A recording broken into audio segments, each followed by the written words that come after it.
Howdy folks, this is Big Sam. Some of y'all might be wondering what I've done to my Mosin here. That's the interesting topic of today's video. We're talking about home defense. Now, before we get into more of exactly what it is we're talking about here today, we have to get through some caveats. Number one, we're talking about, could you use a Mosin Nagant for home defense? The title of this video is not you should or should you use a Mosin Nagant for home defense, because I know there's already going to be a lot of people raging that this is a stupid gun to use for home defense. Now, I would tend to agree with that from the perspective of there's at least a lot better options out there, so on some level I would agree with that.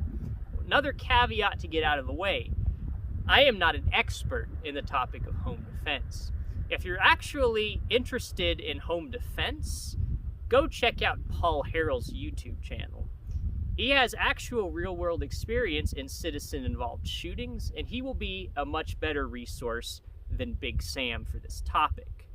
We're talking about this from a kind of a fun perspective, but home defense is a very, very serious topic, because in a real-world scenario where you're going to be involved in a home defense situation where you'll potentially be wielding some sort of gun, when you pull the trigger, you own wherever that bullet hits. So that bullet's going to go somewhere once you pull the trigger. Now, if it hits the perpetrator, then you've just shot someone, and that's a big deal, especially from a legal perspective, regardless of whether they were justified or not. So understand that. Also understand that it may not hit your perpetrator and may go through several walls and hit something or someone else that you did not intend to. So I say this alerting y'all that home defense is a very, very serious topic, and that's why you should go check out Paul Harrell if this is something you're really interested in or something you're actively looking towards getting into. If you're interested in saying, I don't know, defending your home, for instance. Okay, so those caveats out of the way. Caveat number 3, before we get into this, again, I already said the title of this video is not, you should use a Mosin Nagant for home defense. Again, I'm not an expert on home defense, but if you're actually looking for a gun for home defense, my 2 cents would be, the first cent, go check out Paul Harrell. The second cent would be, you're probably going to want a semi-automatic rifle, like an AR-15 platform rifle or an AKM platform rifle. Those are going to be your 2 best bets. Also, a semi-auto shotgun would be pretty good as well. Beyond those, even from my inexperience in home defense, I definitely couldn't really recommend a lot other than that. Okay, so all of that out of the way, what is it that we're here talking about today? We're talking about an interesting scenario, a what-if scenario. Could you use a Mosin Nagant for home defense? And there's a lot of different angles we could take this on from. The angle that we're going to be taking on and focusing on in our presentation here today is going to be, let's say someone is maybe living out in the woods somewhere and either doesn't have access to a lot of guns or doesn't have a lot of money to buy new guns. But see, back in America around 15 years ago, you could buy a rifle like this, a standard Mosin Nagant 9130 long rifle, for under $100 US. So I love these guns. One of the reasons is because these are, well, at least up until recently, very blue-collar guns. If you couldn't afford, a really nice $2,000 AR, you could probably still afford to shoot one of these. So that's pretty cool. So it made big caliber bolt-action rifles accessible to a lot of people. And with that kind of comes into our topic today. What if there's somebody out there, maybe living out in the woods in, say, Canada or Alaska or somewhere in rural, that's a really hard word to say, rural America, and the only gun they have is this old Mosin that's been sitting in their closet because they bought it when it was really, really cheap, and maybe they don't have or can't afford anything else. So what do we do with that? Good question. Let's say you have one of these rifles, you're in that situation where you have a 9130 rifle, or maybe an M44 carbine with a folding bayonet, but some type of Mosin and a wood stock like this. And maybe you're saying, first of all, Big Sam, why is there a penny in your stock? And remember, I've started investing in penny stocks due to Joe Biden's stagflation and Bidenomics. And I highly recommend penny stocks as well. They're an excellent tool for diversifying your portfolio. But also, what if you had a wood stock like this, but you wanted to adapt it a little bit to make the rifle a little more well-suited to a defense-oriented role? What do I mean by that? Well, in a defensive situation, you may not be able to get a good sight picture quickly enough to dispatch the potential target. So here, what we have is a laser. Now, how did I go about mounting a laser onto a Mosin? Well, there's going to be 3 main components here that I've adapted onto this Mosin Nagant 9130 rifle that we're going to be taking a look at today. 3 things. Now, the first one is this mount itself. So what do we have here? We've got a Picatinny. This is kind of a tri-rail mount system from Heartland Firearms Furniture and Accessories out of, I believe it's Belle Plaine, Iowa. They make some really interesting stuff for the Mosin. This is one of them, this rail system. Another one that we'll probably end up featuring later on the channel is a stendo clip for 10 rounds for your Mosin. So it allows your Mosin to hold 10 rounds. And it kind of gives you another grip there. It's kind of cool. But this is what we're focusing on today. It's a rail system that bolts on, and the bolts go through your escutcheon here. Now here we have a Type 1 pre-war stock, as you can see right here, with the little 2 screws in it. And there's some bolts that just go all the way through there to the other side, and it just clamps to the stock. So as you can see here, like that, and I'll turn it around. Now, what it allows you to do is do a couple things. You can customize this. So here I have a rail on the right side and the left side.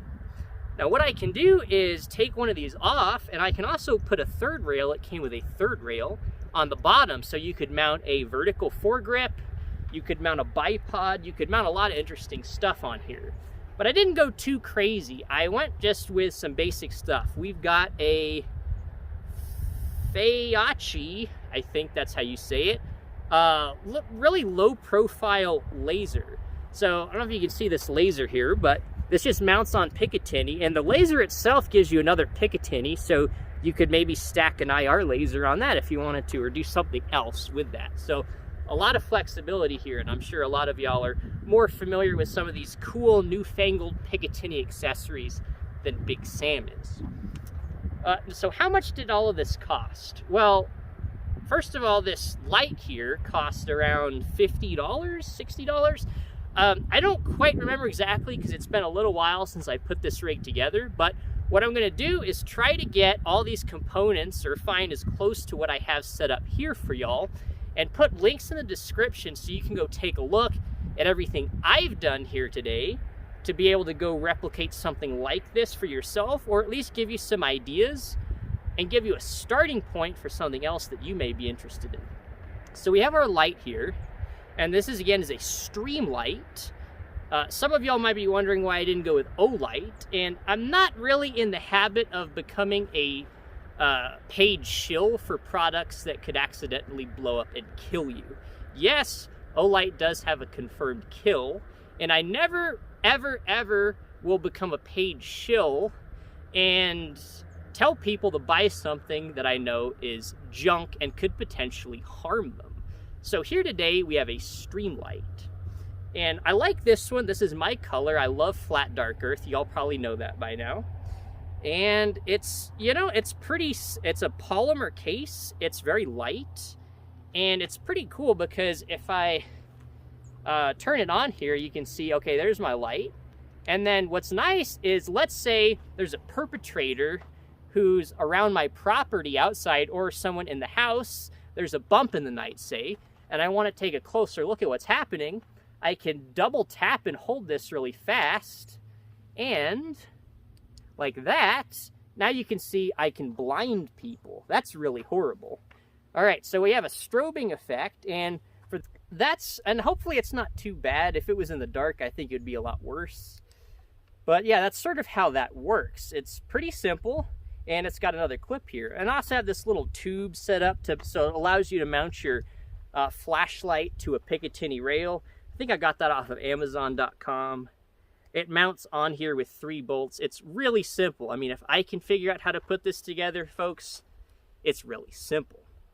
So that's pretty cool. Now the laser, again, is cool. The idea there is you're at night, and at night it can be hard to see your iron sights. So if you have a laser that gives you just sort of a really general area to shoot, that might be a better bet for needing to hit a target and, let's say, within half a second or a second of reacting to it, instead of trying to figure out where that target is with your iron sights, which can be really horrible during the daytime because some of us have bad eyesight. At nighttime, forget about it. Now, one interesting byproduct with this setup is because of the escutcheon is so far back from the muzzle here, the flashlight's way back here. At night, when I turn this on, the light comes and illuminates the front sight. So it's kind of an interesting byproduct, and I've tried it out. That's actually kind of handy, but again, if you don't want to deal with iron sights at night, and let's face it, who does? Just press this little button here, and then your laser's on. Really simple. Okay, so this mounting system is cool because it's all plastic, and this is one of the biggest pros of this setup, is that it's plastic. For one thing, it's not going to mar up your stock as bad as it would, let's say, if it was metal. But the main benefit from having a plastic rail system like this, in fact, everything's plastic. The flashlight's plastic. I think the flashlight mount itself is plastic. The mount is plastic. The rails are plastic. Even the laser's plastic. So there's 2 good things about this for our video today. One, it's cheap. Okay? This is all metal. It'd be a lot more expensive. So it's cheap. How cheap was this? The mount was about $30. The laser was about $25 on Amazon. And I think the flashlight was around $50 or $60. And you know, you could ditch the light and just have the laser, or ditch the laser and just go with the light. However you want to set this up, you can go bargain. You can go with a cheaper light if you wanted to. But I wouldn't really recommend it. I think this is a pretty good setup for the money. Really good bang for the buck here. The other thing, though, is the weight. Okay, so the price is good, but weight's good. This is already a pretty long rifle, and you know, even with all this, you really don't notice the extra weight all that much. The gun is still pretty easy to hold. I mean, here you can see I'm balancing it, and it's not really front heavy at all. It's not that bad. See that? It's not bad. So all in all, I think this is a really interesting idea for some people. Again, this is not for everyone, but another thing that's cool is, and this will attract a few more people, this is totally reversible. I did not permanently modify the gun in any way. And so maybe you've got one of these and there's a situation where you may need, this is all you have, you may need to use this at night for something. This might be a good setup, but you still may want to be able to keep the rifle in its original configuration. This might be for you. Okay, so what have we learned here today? Well, we have a really interesting novel concept from Heartland Firearms, Furniture, and Accessories out of Belle Plaine, Iowa. They are a really good company to work with. I got this mount off of eBay. Again, there'll be a link in the description for you to go check it out. Shipping was really fast, and they were a pleasure doing business with. And let's face it, y'all know I love anyone that makes cool Mosin stuff. Y'all are my favorite, so thank you. And no, they didn't pay me to review this. I don't take money from people to review stuff. I always say that, but there's always potentially new viewers, so I always like to make sure that y'all know that. If it's good, I'll let you know. If it's bad, I'll let you know. Okay, so I think we should go ahead and try out this laser system because you can still see it in the daytime. In fact, at nighttime, it's so good for being a $25 laser. You can see the light up to several hundred meters away, the laser. So, well, with this kind of mount, you're not going to be needing to shoot that far from an accuracy standpoint. Now, I don't have the bolts here like Loctited or anything. I have a medium tight. It's not really moving around a lot on me. So we're going to go ahead and shoot some rounds through this rascal, and we're going to see just how well this guy holds up, and if it loosens up right away, or if it's going to hold tight. So let's go get some rounds downrange and see what we can do with this baby, shall we? All right, so I think you can probably see it. We got that orange ball right there. Now, again, remember I talked about Paul Harrell and the fact that he's an expert. Now, one of the things he says, and in fact, this is great because he recently, very recently, within a few days of this video coming out actually, put out a video on the topic of bolt-action rifles for home defense. And he actually shoots a Mosin in that video, so go check that out. But one of the things he talks about is self-defense situations, the vast majority of them, are going to happen within a distance of about 7 yards. So we're going to be pretty close to this, but what we're going to do is try to hit it with our laser and see how close we can get. What we want to test is this laser on this mount viable enough to be able to use it in an emergency replacement for actual sights, iron sights. So let's try it out here. Now I got some ammo somewhere. I've got a box of Tula, what is this, 148 grain full metal jackets. So we're gonna load up a few rounds here. We'll try 3 rounds here and see what we can do. All right, so I'm gonna open my bolt. We'll load our rounds here.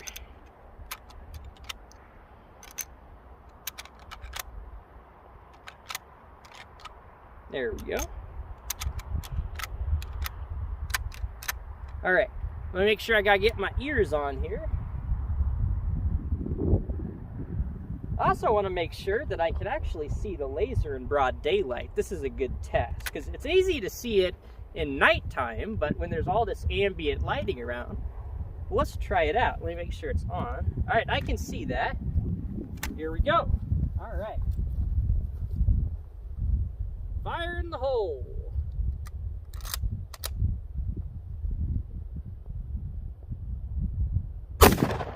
Oh, baby.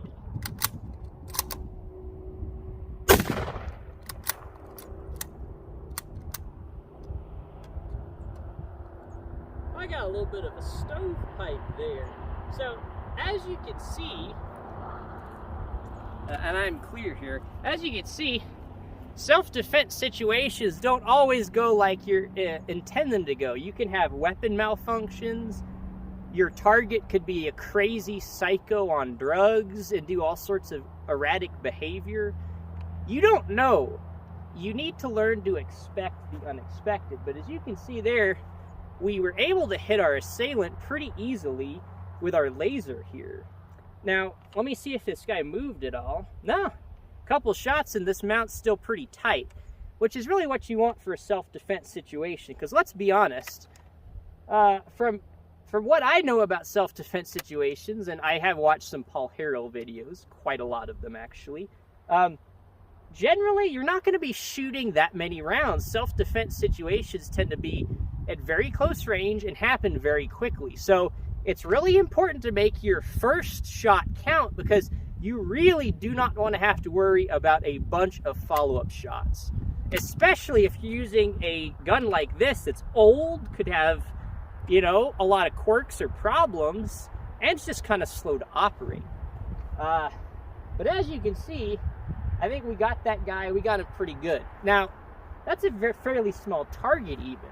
If we were going for something like maybe a rabid animal, maybe a skunk, or if there was some crazed psychotic person on drugs that has broken into our house, that's a very big target, And hitting them within 7 yards with a laser like this, I think mounted on a 9130 rifle, I think you'd be able to do that. And again, would you want to have to do that? Well, obviously no, there's a lot better options out there. But could you? I think you could, folks. Now, another interesting thing is not even necessarily with self-defense, but with this setup, you get this light. If you're the type of person that just kind of likes to go, or you need to go wander around at night somewhere, it's always good to have a light on you, because around here where I live in Colorado, we have mountain lions that crawl around this place at night. And man, I would hate to run into one of those in the dark. That would be a bad day for everybody, folks. That wouldn't be no good. That's something you want to be able to see coming from a long way away. And if you do, you want to be ready for it. And I think with this setup, you could do that. Let's say you're out somewhere at night with a Mosin. I would have about 100 times more confidence in being able to defend myself if I had this simple setup on here. So, again, if you've got money and you've got other stuff, there's obviously a lot better options than this. But let's be honest, this is a Mosin channel. We like to see what you can still do today with Mosins. That's kind of what we're focusing on right now, is modern day applications of the Mosin. And I think this is a really novel one. And I quite like this. Well, I got another round, so let's get loaded up again, see if we can hit that guy. But maybe let's put him up the hill away. And in fact, I think what we're going to do is, you can maybe see it here. We've got a white popper target up there. We're going to see if we can hit that rascal. So let's get to it. All right, so we're going to get loaded up here again. Yeah, we're going to try to hit that white popper right there. So I don't know, this is going to be like, I don't know, 10 yards. So definitely a little bit more than your average self-defense situation. But again, we're going to go 3 rounds. And I haven't really shot this Mosin before. This is one that I got a long time ago off of guns.com for 180 bucks. So there are still good deals to be had. It's just a lot harder to find them. And I'm kind of wondering if the last round is just going to stovepipe on us. So we'll try 3 rounds again. We'll see what happens. Also, I think the interrupter on this guy, the geometry's not quite right. It's not doing that great of a job. So we may also end up getting some rim lock here. That wouldn't be fun. But again, could be pretty typical of the self-defense situation, because it seems like no matter how much you practice for a situation, when it actually comes to pass, something unintended is going to happen. All right, so enough talk. Let's get our 3 rounds downrange and see what we can do. All right, got my ears on here. Make sure my laser's on. All right, our laser's on.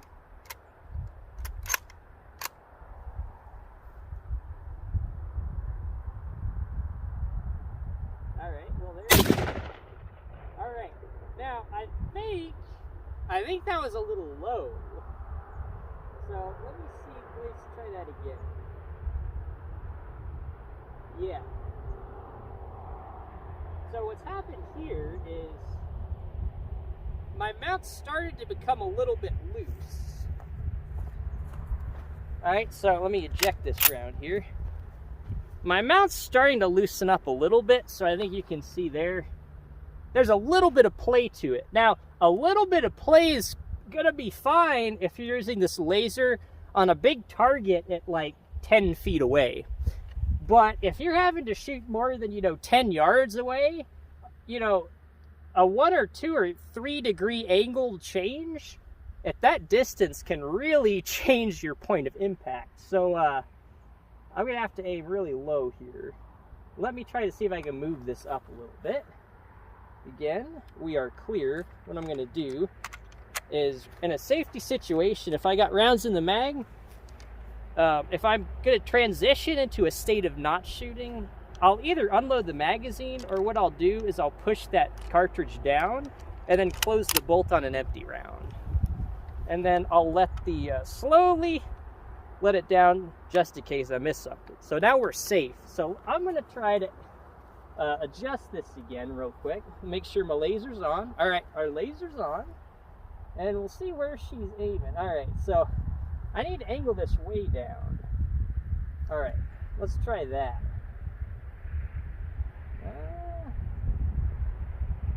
Did I turn it off? No, it's still on. It is a little hard to see this laser in the daytime, guys. You know, more than about 10 feet away, but again, it's $25. It's to a price point. And I think, let's be honest, in the daytime, I could still use my iron sights just fine. So it's not really something that I'm too worried about. Because again, the main intention for this is going to be at night when you cannot see your sights. And you're going to be at very close range.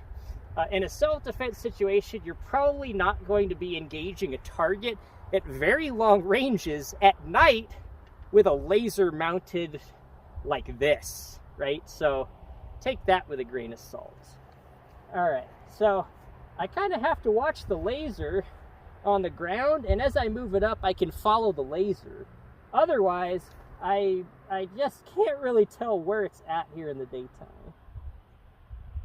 All right. Well, I could spend all day doing this, but quite frankly, like I said, I don't quite see the point. At that distance, that's a little crazy. We've already proved that in daytime, in an emergency situation, we can use the laser. But I have iron sights, so, well, let's just go see how quickly I can dispatch that white popper with iron sights. Now, one interesting thing you might notice about this guy is the front sight is a blade style M91 front sight, and it's on backwards, which I really appreciate. Now, why is this on backwards? And why does this gun look so horrible? Well, as you can see right here, it says made in USSR. This guy was actually used in the Spanish Civil War and was probably imported by Sam Cummings here in America sometime in the 1950s. In case y'all are wondering, this particular 9130 was produced by the Tula factory in 1937. All right, enough talk. Let's see if we can hit this guy again. I think I got 2 rounds left. Whoop. Fire in the hole.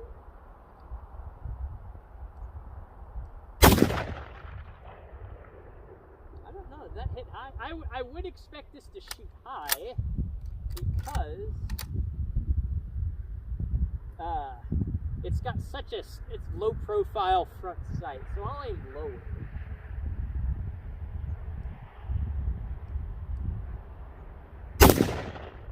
All right, I had to aim at the bottom of the popper because, again, I've never shot this rifle and it shoots so high.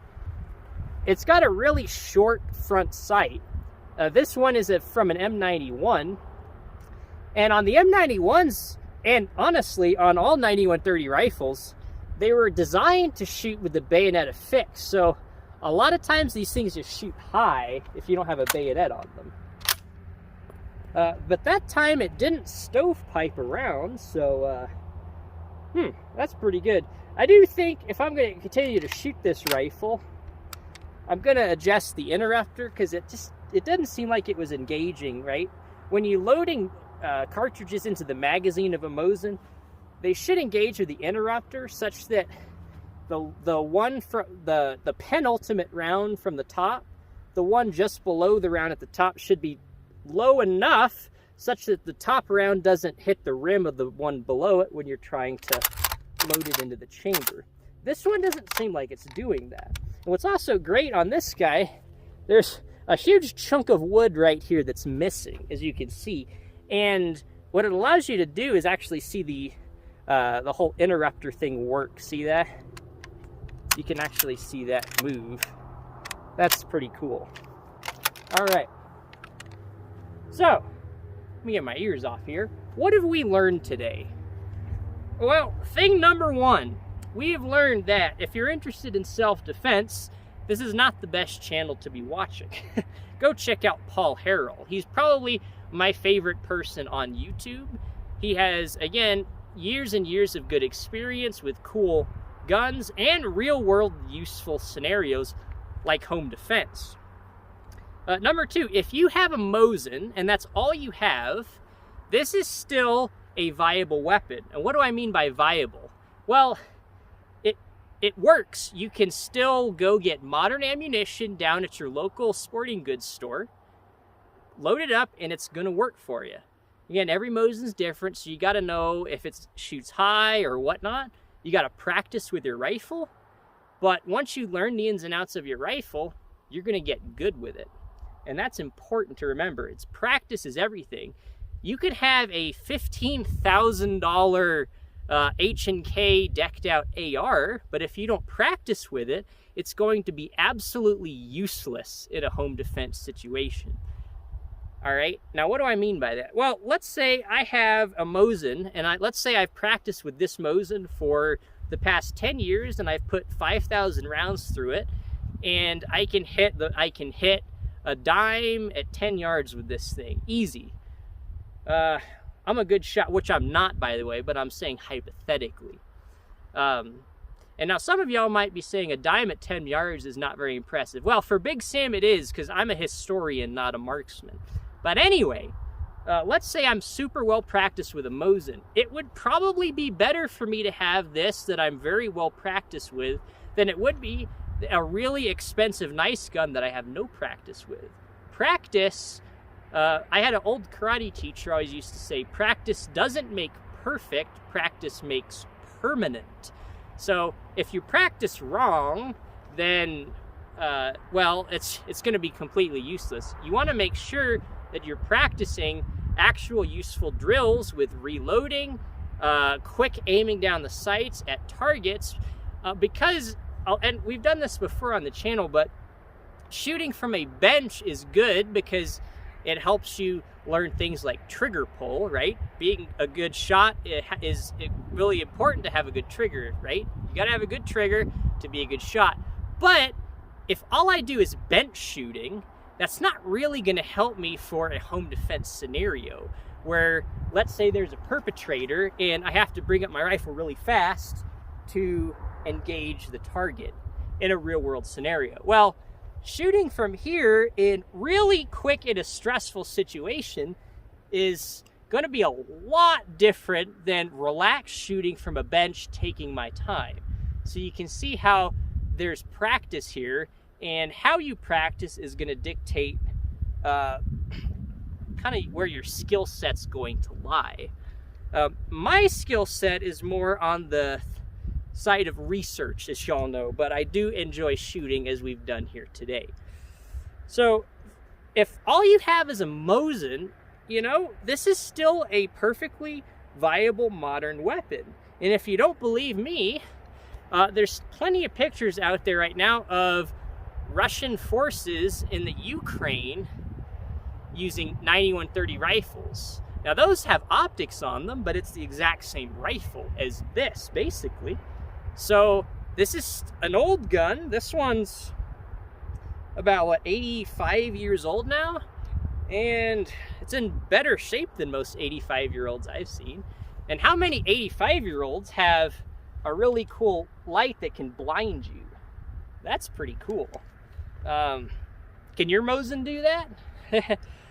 Hopefully not. Anyway, it's probably defective if your Mosin can do that. So if don't feel like, if all you have is a Mosin, don't feel like you're completely helpless or just like totally unarmed. I mean, how many countries in the world are you not even allowed to own one of these because they view this as a deadly weapon? And you can use this as lethal force to eliminate threats. So this is a perfectly viable modern day weapon. Now it's antiquated because there's more modern platforms out there, but it's antiquated in comparison to those, right? It's not antiquated in the sense that, you know, I couldn't take out a deer with it or something like that with this rifle. You know, I mean, it's still the same basic principle as your modern day Remington 700. It's a you know, a 30 caliber bolt action rifle. And past that, I mean, there's some modern gizmos and stuff and rail systems on there and fancy stocks, but at the end of the day, it's kind of the same thing. And those get used all over the place. Tons of bolt action rifles are still in use. But again, this is not the ideal choice for a self-defense situation, and I hope that's the point we've got across here today. Again, go check out Paul Harrell, and a good semi-auto rifle or semi-auto shotgun is going to be your best bet. But if you don't have one of those and this is all you have, well, I think you can still make do with this if you really needed to. But again, whatever your setup is, whether it's a Mosin or a $15,000 H&K AR platform rifle, make sure to practice with it. So I hope you all enjoyed this video. I always like looking at neat Mosin stuff. And again, a big shout out to Heartland Firearms, Furniture, and Accessories out of Belle Plaine, Iowa. I think y'all are awesome people, and I really hope y'all continue to offer really cool Mosin products like this awesome rail system. So until next time, guys, if you haven't already, please consider subscribing. If you like more Mosin Nagant content like this, most importantly, let me know if y'all have any prayer requests, and we'll see you next time.